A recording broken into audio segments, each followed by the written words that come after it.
Hello everyone, welcome to genius IAS. हम prelim affair series कर रहे हैं और प्रीलिम अफेयर सीरीज में ये हमारा 14th लेक्चर है आज। इस सीरीज में बेसिकली हम क्या कर रहे हैं कि जो जितने भी यूपीएससी या स्टेट पीसीएस से रिलेटेड हॉट फेवरेट टॉपिक्स होते हैं जो एग्जाम्स में बार बार रिपीटेडली पूछे जाते हैं, उनको हम करंट अफेयर के साथ मिक्स कर रहे हैं और उन टॉपिक्स को, रैंडम टॉपिक्स को एक दूसरे के साथ भी कनेक्ट करके आपको पढ़ाने की कोशिश कर रहे हैं, जिससे आपको मल्टीपल टॉपिक्स एक ही गो में याद हो जाएं और आप उनको इजीली रिमेंबर कर पाओ। ठीक है, इस सीरीज को देखते वक्त आपको एक चीज़ का ध्यान रखना है कि अगर आप पहली बार यूपीएससी या स्टेट पीसीएस देने जा रहे हैं तो आपको अपने नोट्स जरूर बनाने हैं, अपनी कॉपी में जरूर लिखना है जो जो हम पढ़ा रहे हैं, क्योंकि मैं साथ में बहुत सारी मल्टीपल चीज़ें ऐसी ऐड करूंगा जो स्लाइड्स में नहीं होंगी। ठीक है, लेकिन जो एग्जाम पॉइंट ऑफ व्यू से इंपॉर्टेंट होंगी। ठीक है, तो हम स्टार्ट करते हैं हमारा 14th लेक्चर इस सीरीज का। इससे पहले 13 लेक्चर हम और भी कर चुके हैं, वो भी आप सारे देख लीजिए। एक चीज़ और मैं क्लियर करूं कि इन लेक्चर्स का एक दूसरे से कोई कनेक्शन नहीं है। आप चाहो तो रैंडमली कोई भी लेक्चर देख सकते हो, सब लेक्चर्स एक दूसरे से अलग हैं। अगर आपने पहले 13 नहीं देखे हैं तो भी आप 14th देख सकते हो, और उनको सीक्वेंस में देखने की ऐसा कोई रिक्वायरमेंट नहीं है, आप उनको विदाउट सीक्वेंस भी देख सकते हो। ठीक है, तो स्टार्ट करते हैं 14th लेक्चर इस सीरीज का। और 14th लेक्चर में हम जो सबसे पहले बात करने वाले हैं वो बात करने वाले हैं दुर्गा पूजा के बारे में। दुर्गा पूजा कोलकाता की काफ़ी फेमस है, और अब फेमस होते हुए अब इसको यूनेस्को ने ICH का टैग दे दिया है। ये ICH क्या है? यूनेस्को का intangible cultural heritage site of humanities का एक टैग होता है जो वो वर्ल्ड वाइड अलग अलग जो इनटेंजिबल साइट्स होती हैं उनको प्रोवाइड करता है। Intangible is something that you can't touch, सिर्फ आप उसको फील कर सकते हो, उसको आप टच नहीं कर सकते, तो ऐसी चीजें हो जाएंगी इनटेंजिबल। ठीक है, तो इंडिया से दुर्गा पूजा जो है कोलकाता की, उसको यूनेस्को की इनटेंजिबल कल्चरल हेरिटेज साइट की लिस्ट में डाल दिया गया है। ये हमारे लिए एक्सट्रीमली इंपॉर्टेंट क्वेश्चन है स्टेट पीसीएस के हिसाब से, और यूपीएससी के हिसाब से भी कहीं ना कहीं इंपॉर्टेंट है। लेकिन यूपीएससी ऐसे डायरेक्ट क्वेश्चन नहीं पूछता कि कोलकाता कौन सी सिटी को या कौन से फेस्टिवल को अभी डाला है यूनेस्को के ICH लिस्ट में। ठीक है, लेकिन स्टेट पीसीएस आपसे डायरेक्ट क्वेश्चन पूछ सकते हैं।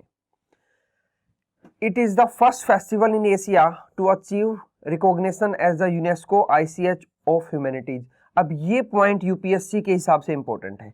यूपीएससी जो है वो स्टेटमेंट से रिलेटेड क्वेश्चन पूछेगा, तो अब ये स्टेटमेंट यूपीएससी के लिए इंपॉर्टेंट है कि क्या ये पहला फेस्टिवल है not only India but also Asia.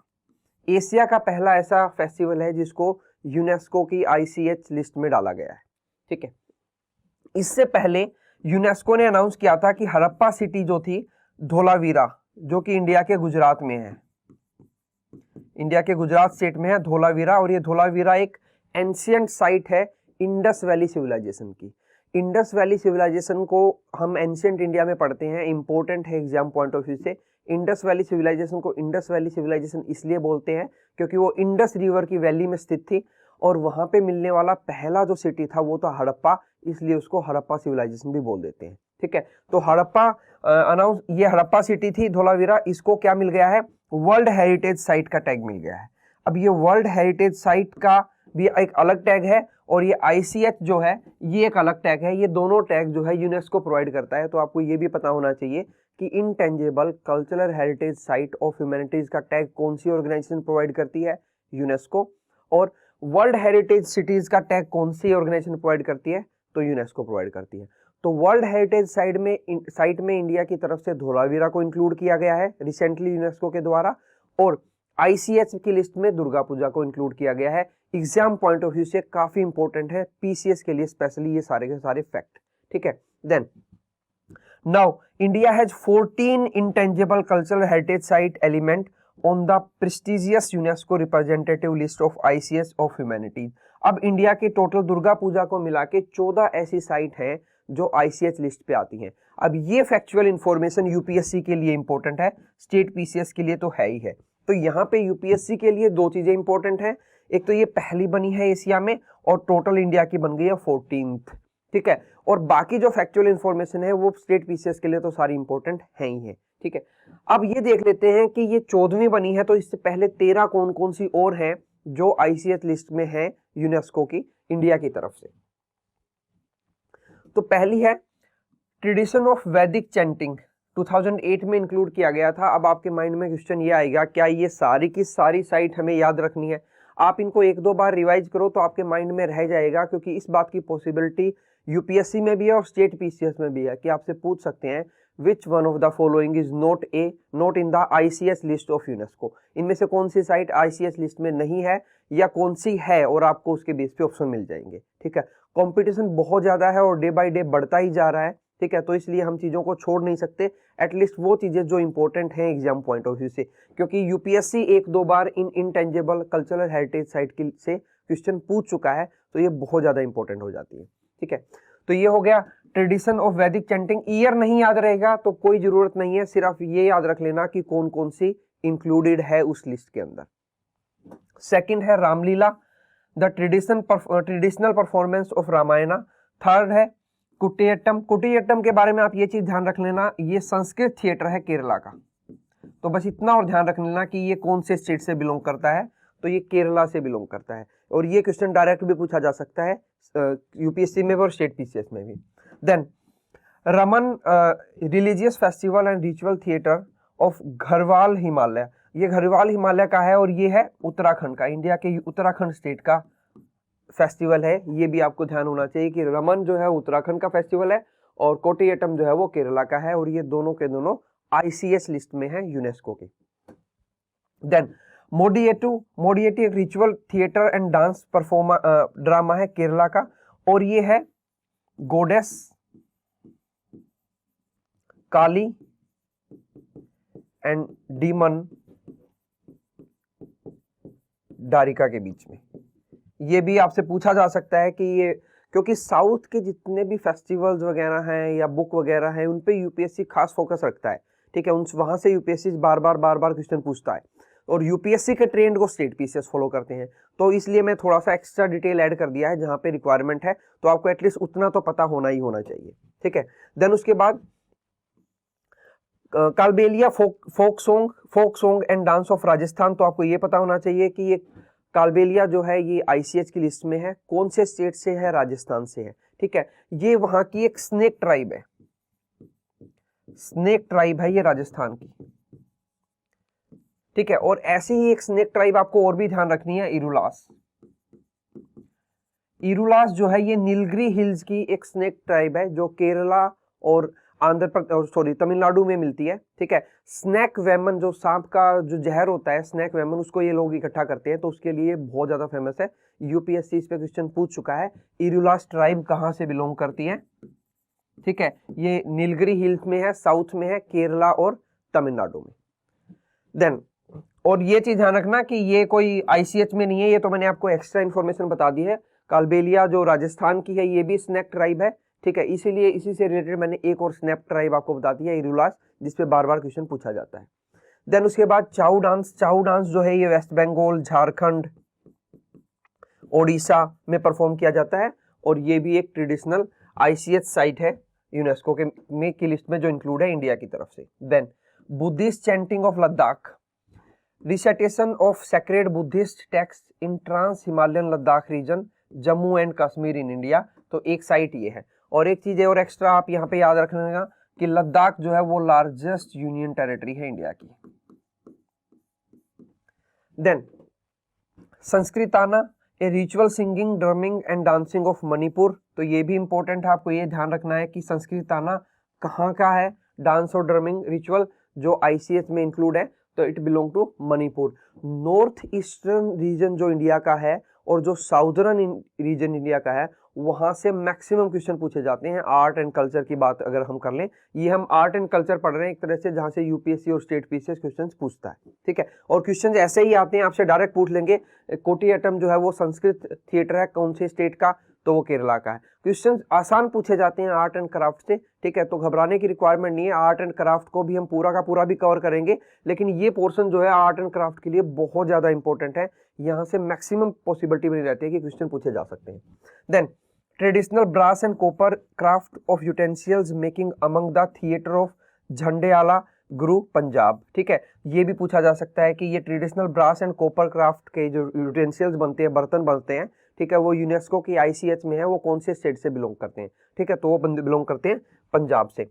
Yoga को इंक्लूड किया गया 2016 में, और 21 जून को क्या मनाया जाता है, इंटरनेशनल योगा डे। ठीक है, ये भी आपको ध्यान होना चाहिए।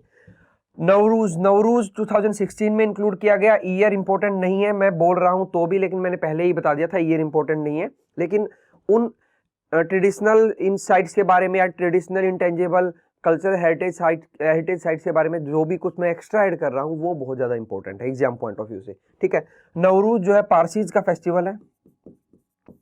ठीक है, ये आपको पता होना चाहिए। और कुंभ मेला, कुंभ मेला हर 12 साल के बाद लगता है और कुंभ मेला 4 जगह पे लगता है। वो चारों की चारों जगह आपको पता होनी चाहिए और उन जगह से एसोसिएटेड वहां पे कौन सी रिवर्स है वो भी आपको पता होनी चाहिए। ठीक है, तो कुंभ मेला कहाँ पे लगता है? पहला लगता है हरिद्वार, हरिद्वार में गंगा रिवर पे। देन उसके बाद है प्रयागराज,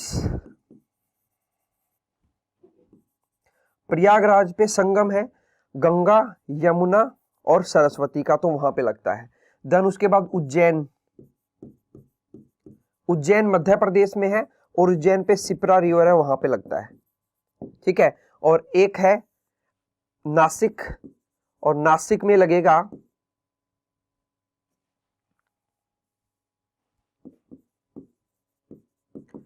गोदावरी रिवर पे। ठीक है, और Godavari river is the largest river of Indian peninsula, जो इंडिया का पेनिनसुलर रीजन है। ठीक है, पेनिनसुला बोलते हैं उस पोर्शन को जो 3 तरफ से पानी से घिरा होता है। तो इंडियन पेनिनसुलर रिवर्स जो हैं उनमें से लॉन्गेस्ट रिवर है गोदावरी, और गोदावरी में नासिक पे लगता है कुंभ मेला। तो 4 जगह कुंभ मेला लगता है, हरिद्वार में गंगा रिवर पे। ठीक है, प्रयागराज जो इलाहाबाद जिसका पहले नाम था अब उसका नाम प्रयागराज है, प्रयागराज में गंगा, यमुना और सरस्वती का जो संगम होता है जहाँ पे तीनों मिला जाता है, माना जाता है कि मिलती हैं। हालांकि जो सरस्वती रिवर है वो एग्जिस्टेंस में नहीं है, ये माइथोलॉजिकली माना जा रहा है कि कभी वहां पे होती थी, तो जहां उनका संगम है वहां पे ही मेला लगता है। उज्जैन में शिप्रा रिवर पे ये मेला लगता है। ठीक है, और नासिक, नासिक के लिए आप एक चीज और बोल सकते हो, नासिक को बोला जाता है वाइन कैपिटल ऑफ इंडिया। ठीक है, जो एक्स्ट्रा फैक्ट मैं बता रहा हूं वो भी आपको कॉपी में नोट डाउन करने हैं। ठीक है, Nashik is the wine capital of India, और नासिक पे में गोदावरी रिवर पे ये मेला लगता है, और Godavari is the largest peninsular river of India. Clear? ठीक है, आगे चलते हैं। तो ये होगी 13 साइट, और 14th हो गई दुर्गा पूजा जो अभी रिसेंटली इंक्लूड की गई है यूनेस्को की ICH लिस्ट में। अब ये देख लेते हैं ये यूनेस्को क्या चीज है। UNESCO is the United Nations educational, scientific and cultural organization. It seeks to build peace through international cooperation in education and the science and the culture. ये एक स्पेशलाइज्ड एजेंसी है, स्पेशल एजेंसी है किसकी? United nation की। ठीक है, United nation कब बना था? 1945 में। सेकेंड वर्ल्ड वॉर के बाद यूनाइटेड नेशन बना था 24 अक्टूबर 1945 को। ठीक है, यूनाइटेड नेशन का हेडक्वार्टर न्यूयॉर्क में है।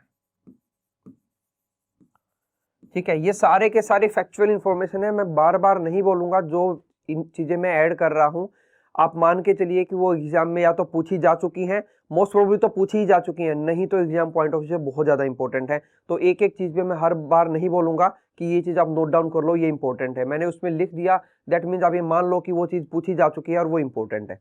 ठीक है, तो न्यूयॉर्क में हेडक्वार्टर होगा यूनेस्को का, सॉरी यूनाइटेड नेशन का। ठीक है, और यूनिसेफ का हेडक्वार्टर भी है, यूनिसेफ का हेडक्वार्टर भी, यूनिसेफ भी एक स्पेशलाइज एजेंसी है यूनाइटेड नेशन की, यूनिसेफ का हेडक्वार्टर भी न्यूयॉर्क के अंदर है। ठीक है, देन यूनेस्को का हेडक्वार्टर कहाँ है? फिर यूनेस्को का हेडक्वार्टर है पेरिस में। Paris is the capital of France. ठीक है, और पेरिस को बोला जाता है fashion capital of the world. ठीक है, पेरिस में हेडक्वार्टर और किसका है? पेरिस में हेडक्वार्टर है OECD का, organisation of economic corporation and development. ये एक ग्रुप है जो मोस्ट डेवलप्ड कंट्री है वर्ल्ड की, जो बहुत रिच कंट्रीज है वर्ल्ड की, उनका एक ग्रुप है OECD। ठीक है, और पेरिस में ही हेडक्वार्टर है इंटरनेशनल एनर्जी एजेंसी का। इंटरनेशनल एनर्जी एजेंसी का हेडक्वार्टर पेरिस में है, और इंटरनेशनल रिन्यूएबल एनर्जी एजेंसी का हेडक्वार्टर अबू धाबी में है, UAE में। दोनों अलग अलग हैं, आपको दोनों पता होने चाहिए। इंटरनेशनल एनर्जी एजेंसी का हेडक्वार्टर है पेरिस में, और international renewable energy agency IREA इसका हेडक्वार्टर है आबू धाबी में, और आबू धाबी में ही हेडक्वार्टर है आईसीसी का, जो इंटरनेशनल क्रिकेट काउंसिल है, उसका हेडक्वार्टर भी आबू धाबी में, ये भी आपको ध्यान रखना है। पेरिस में और किसका हेडक्वार्टर है? पेरिस में हेडक्वार्टर है FATF का, फाइनेंशियल एक्शन टास्क फोर्स। ठीक है, ये FATF बहुत न्यूज में बनी हो रहती है हमेशा अपनी दो लिस्ट की वजह से, एक इसकी ग्रे लिस्ट है और एक इसकी ब्लैक लिस्ट है।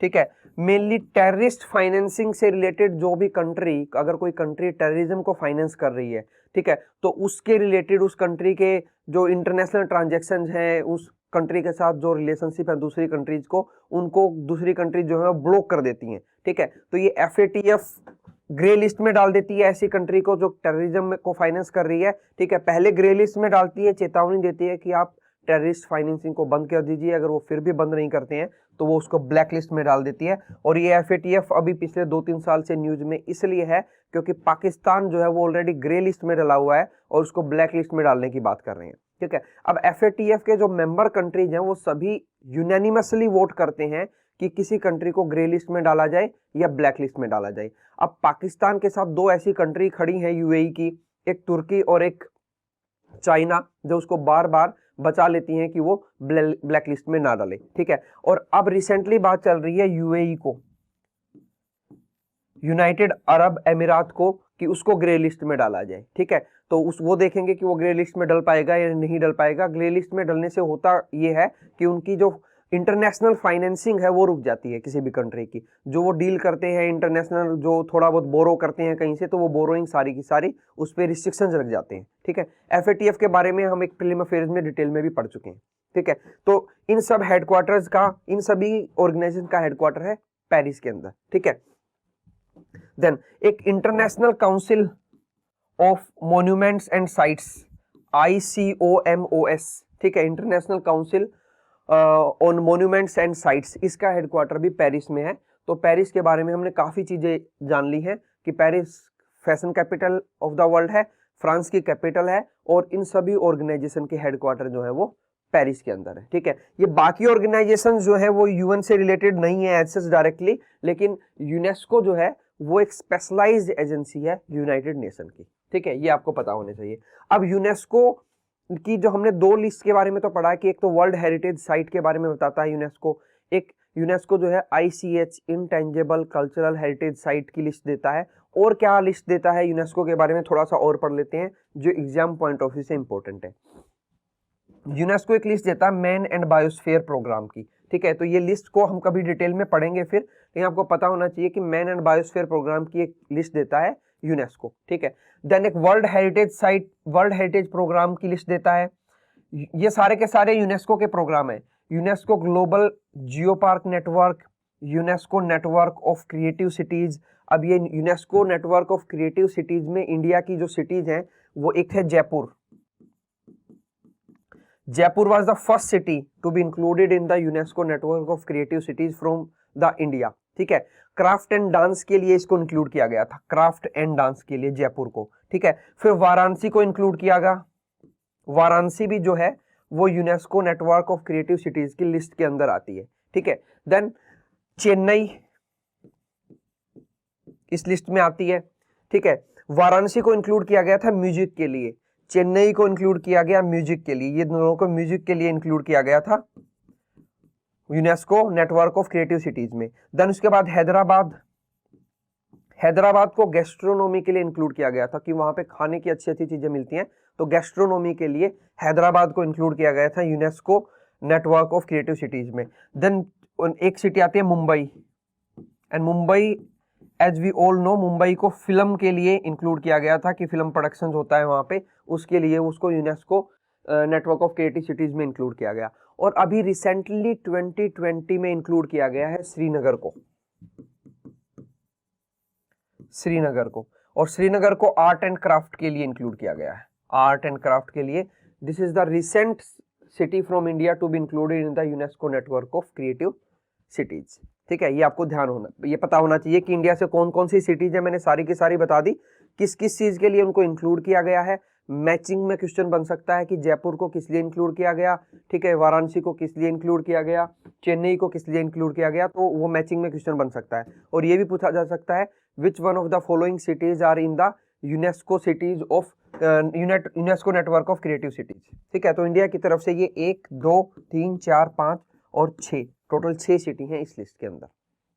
देन यूएसए और इजराइल, इन दोनों ने फॉर्मली क्विट कर दिया था 2019 में यूनेस्को की, अब हम लोग यूनेस्को के मेंबर नहीं है। अच्छा, यूनेस्को का मेंबर होना किसी भी कंट्री पे कोई पाबंदी नहीं है, वो अपनी मर्जी से यूनेस्को के मेंबर हो भी सकते हैं और नहीं भी हो सकते हैं। ठीक है, तो यूनेस्को को यूएई और इजराइल ने ट्वीट कर दिया था, क्योंकि इन दोनों के बीच में काफी अच्छी दोस्ती है और इजराइल को लेके कुछ डिस्प्यूट चल रहा था यूनेस्को के अंदर। ठीक है, कुछ साइट्स को लेके, कुछ जगहों को लेके, तो उससे नाराज था इजराइल, तो इजराइल और यूएसए दोनों ने छोड़ दिया था 2019 में यूनेस्को को, ये भी आपको ध्यान होना चाहिए।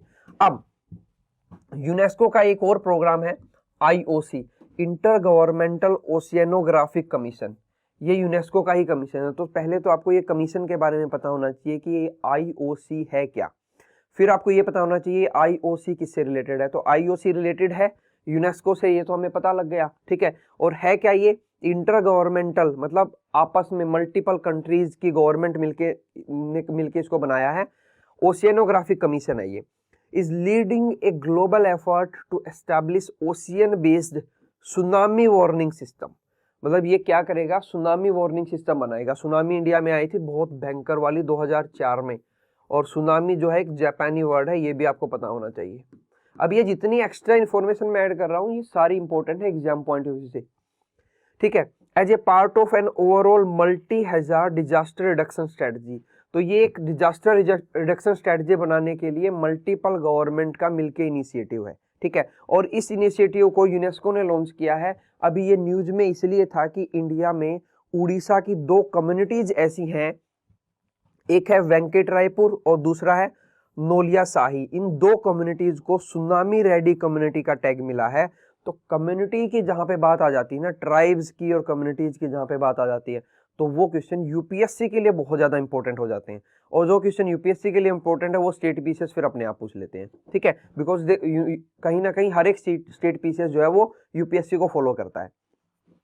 तो इन 2 कम्युनिटीज के बारे में आपको ध्यान रखना है कि ये 2 कम्युनिटीज कौन से स्टेट की हैं। ठीक है, और ये क्यों न्यूज में बनी हुई थी आईओसी को लेके, और आईओसी क्या है और आईओसी कौन सी ऑर्गेनाइजेशन से रिलेटेड है, यूनेस्को से रिलेटेड है। ठीक है, तो ये सारा का सारा हमने यूनेस्को के बारे में कुछ पढ़ा, जो इन्फॉर्मेशन इवेंट, जो मेन इवेंट है यूनेस्को से रिलेटेड और जो हैपनिंग हो रहा है रिसेंटली हमारे काम का है, जो एग्जाम्स में पूछा जा सकता है। ठीक है, इस प्रीलिम अफेयर में हम यहीं तक करेंगे। इसके बाद हमारा 15 प्रीलिम अफेयर लेके आएंगे, जिसमें हम फिर किसी कंसेप्ट के साथ हाजिर होंगे और फिर कोई इंटरेस्टिंग कंसेप्ट्स को आपस में जोड़ के हम आपको बताएंगे जो एग्जाम पॉइंट ऑफ व्यू से इंपॉर्टेंट होंगे। ठीक है, till then take care, bye.